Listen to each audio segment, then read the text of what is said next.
So here's what we know. Yeah. Nick Robertson signed yesterday for $875,000.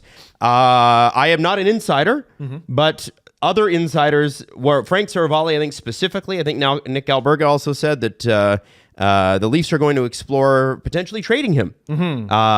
Now, I have to tell you that to me, that doesn't make a ton of sense. No.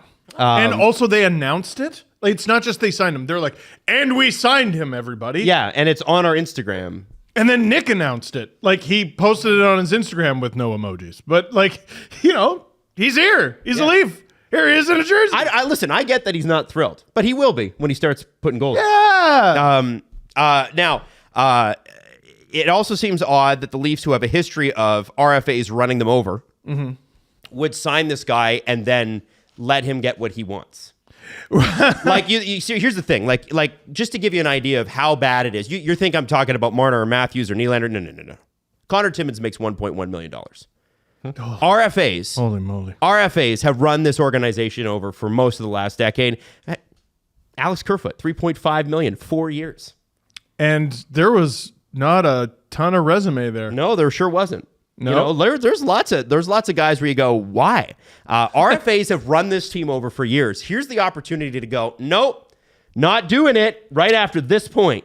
And so to me, trading him now, especially when you're a little weak on the left side, doesn't make a lot of sense. I just don't get it. I don't get it. Could it just be that he's still unhappy and they acquiesce to everybody's demands always, and when somebody's unhappy, they're like, oh yeah, let's get him out of here. Let's do the right thing.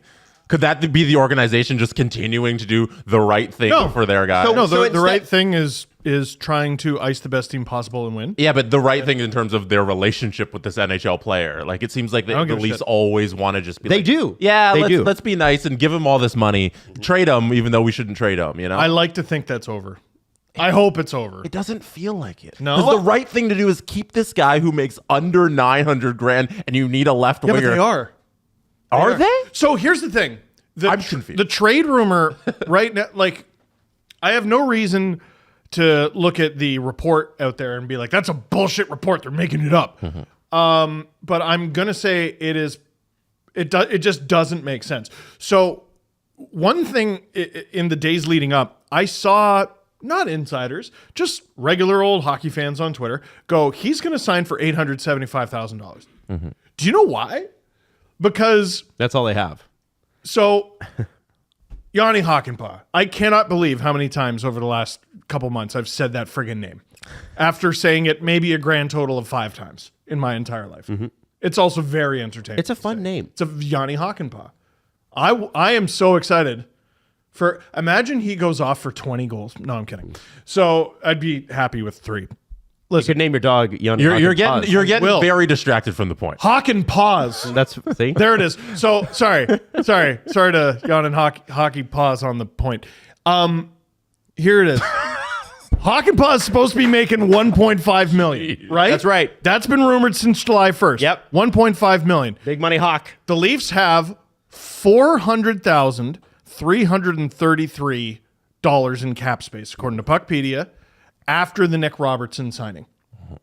That means they need to make up exactly almost exactly 1.1 million. Connor Timmins makes 1.1 million. Bury him in the minors or waive him and he gets claimed. Done. You get Nick Robertson under contract, $875. Hakanpää, $1.5. Done. Perfect. You have exactly $333 I think that's great. in cap space. I think that's great. And it's all solved and all good and all great. And now they have 2 guys on PTOs, and I'm like, wait, maybe I don't understand anymore. But the thing you outlined isn't their plan at all, because the plan is to sign Max Pacioretty to a contract by the time his PTO is over, and Steven Lorenz could easily make this team. So there's more roster moves to come. You put it exactly the way I would put it. Lorenz, I like, and I think has a chance to make this team. CJ said, do you have the CJ tweet up? Sure. Like, he wasn't just like, oh yeah, he's going to come on a PTO and we'll see what happens. That's not what he said. That's not what he said at all. As I stall. The Lorenz one or the Patches one? The Patches one. Yeah, the Patches one. Here you go. What do you say? Max Pacioretty will attend Leafs training camp on a PTO. If that was it, I'd be like, well, We'll see. Then he says, expect him to sign a contract before the season. Pacioretty's on this team. Someone has to go. Well, like if he does his PTO and he looks terrible in preseason, he won't be signing that contract. I think he's on this team either way. I agree with you. They just need the roster moves to do it. Well, someone not named Connor Timmins. Connor Timmins is the free space. He's gone. Yep. They can't afford him. He's gone.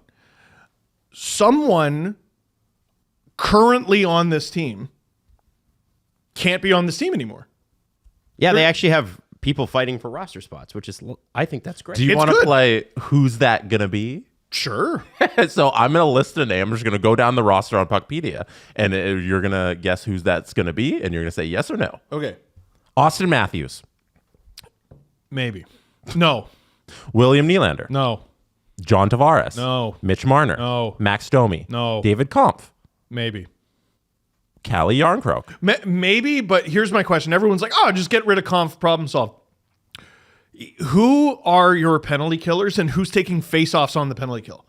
Kampf, it should be better than he is. Like, I want him to play better, but he's also been very useful over the last couple of years. Well, in very specific situations. Yeah. Absolutely. Do we want Austin I'm not Matthews? confident in his play outside of that. But here's what I'll say to that, Steve and Jesse. Yeah. Kampf does the one thing, and that's actually two things. He takes penalties, or he takes shorthanded faceoffs, and he is your Johnny on the spot when you need someone to win a faceoff in overtime, especially the opening faceoff. No, I think what Who's you taking have all the shorthanded faceoffs? Yarncroke can.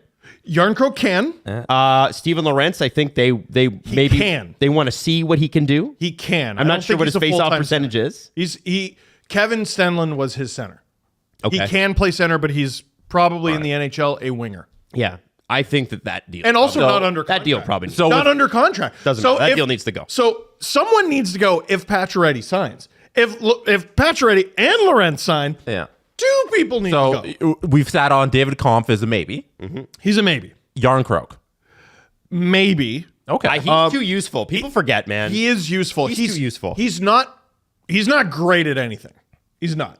But at $2.1 million, a guy who bags 15-20 every year can play center, plays effective wing, plays every defense, forward position. Yeah. like defensive forward. I'm sorry, that's worth $2.1 million. I feel like we've gone back in time where we're nickel and diming the utility guys again when the real problem is you have four guys making $4.5 billion. Let's get No, but since you've committed to having four guys making $4.5 billion, Yeah. I think Yarncroke at 2.1 is useful, but you might not be able to afford him. So he's a no. Oh, so he's a maybe. Oh, He's a okay. maybe. You're putting him in the maybe. Oh, So yeah. we got two names who might leave this team by the time training camp is over. Kampf and Yarncroke. Let's continue. Reeves. Yeah, maybe. He's variable. Yeah, you just run him through waivers. I don't think that's going to happen. I think they want him. I think too many guys like him. Well, like I've seen so many people be like, "Why don't the Leafs simply do this?" Because they don't want to. Yeah. That's why they So, don't want to. is They he think in the it's a no? Good idea to have him. No, he's still on the maybe. Okay, so we got three guys. McMahon, No. Doer, No. Nice. Maybe. Doer, I'll maybe. say- I'll say maybe. So if Kampf goes, Dewar, Closer to no than if Kampf goes, Dewar is your Kampf replacement. Right. yes. And I think that's why they got him, because they need another guy to take faceoffs shorthanded. Well, And like, he's not maybe great at it, but he's a good penalty killer. this is the thing. He's like half the price, but like he's also just not as good, guys. Now, Like, yeah. he's not. It's crazy. So far, we built a list of 4 names who could leave this team by the end of training camp. Okay. Yep. Nyes, no. No. Robertson, I mean, you have to put him in maybe. so he's 5. Yeah. Holmberg, Maybe. I don't 800 grand. I don't think they want to get rid of him. Yeah. But like also there's a real good chance he doesn't make the team and then you got to waive him. Okay, so that's 6 guys. I would so much rather look into trades for almost anyone that I listed as a maybe.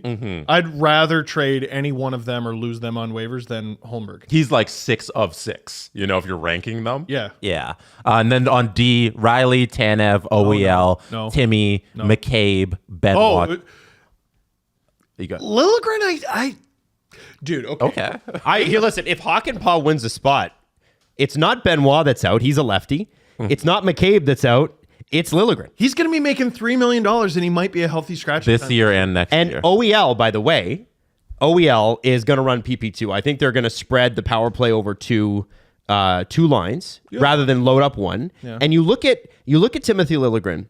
And so what was being said yesterday about Nick Robertson when it came to being traded? Well, they needed to sign him because an acquiring team, if you acquire an RFA, you lose basically all your leverage. Because we did this with Jonathan Bernier back in the day. Who remembers that? That was fun, right? So you trade for an RFA and the RFA goes, well, you clearly really want me. Yeah. So you're gonna meet my price. You already spent an asset. You're not just gonna lose that asset for nothing and not sign me. I want everything I want. 45 what is Timothy Liljegren, guys? Former first round pick. Yep. 24 years old, slight underperformance, signed for 2 years at a manageable hit, right shot defenseman. Why would you trade Nick Robertson and get a fourth rounder when you could listen? And it doesn't have to be, I mean, maybe it does have to be by training camp, or you could waive one of the other guys and bury them because a lot of people just go through waivers and don't get claimed. But if you want to trade somebody, right shot D mid-season, that's pretty valuable. It's a good argument. And right shot, and you can sell it like this, whether or not it's true, puck-moving defenseman. Right shot, playmaking, potential PP2 quarterback, Timothy Liljegren to you, rebuilding the old P word. All I'm saying. It follows them around. It just, potential. It's certainly, and listen, how, potential. That's, what did you think? Now, and listen, for the last 3 years, I've been seeing people online go, this could be the year that Timothy Liljegren breaks out. It could be.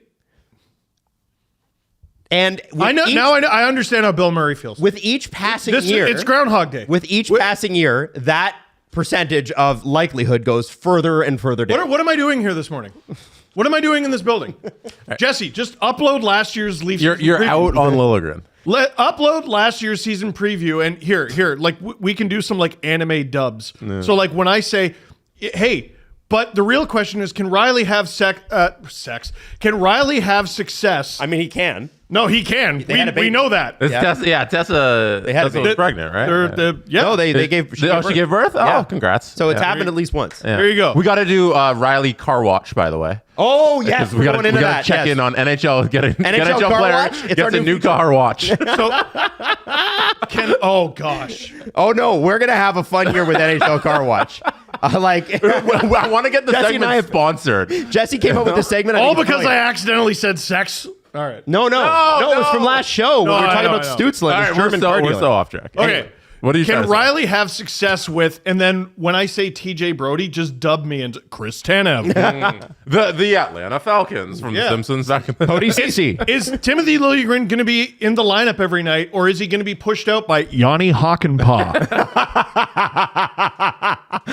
Guys. John Klingberg. Like it's, I don't, you know what? It's good to keep star talent, but I don't know if they can afford at least half a dozen players on this roster. Mm-hmm. Well, so the great thing is what Lou Lamoriello always said, which is if you have time, use it. Well, and Adam, they do. They got a month. You know what? It'll be interesting to see if Craig Berube has success with this team. And if he doesn't have success, can you really blame him? Because he just got here. Holy shit. We've built a list Holy shit, these guys. of 8 players who by the start of the season might not be on the Toronto Maple Leafs. That's right. If you want me to run it down, there's nothing wrong with I think that's good. Connor Timmins. Yep. Timothy Liljegren. He's the free space. He's gone. Timmins, Liljegren. Mm-hmm. We'll go to Nicky Bob's on that list. Sure. Dewar, Reeves, Yarncroke, Kampf. Mm-hmm. That's 7. My bad. 7. Did you say Holmberg? Oh, and Holmberg. There's the 8. Because he might get waived. That I think I don't want that to happen. So I don't want to go down this road. But is that a result of if you bring up April, you have so many guys locked up to the giant money that there's so many. No, let me. I'm starting an April jar. Let me just finish. It's not about April. It's about you have so many. You have this top end guys locked up that you have so many transient players that it leaves you at a point at the end of training camp where 8 different guys could leave this team because so much of the salary cap. But they're not all 8 at once. No, it might be 1 or 2. And by the way, that's normal. A lot of teams do that. The issue with the Leafs in previous years is we basically went in and we're like, who's going to play right wing on the fourth line? Everybody else is locked up. I like that there's competition.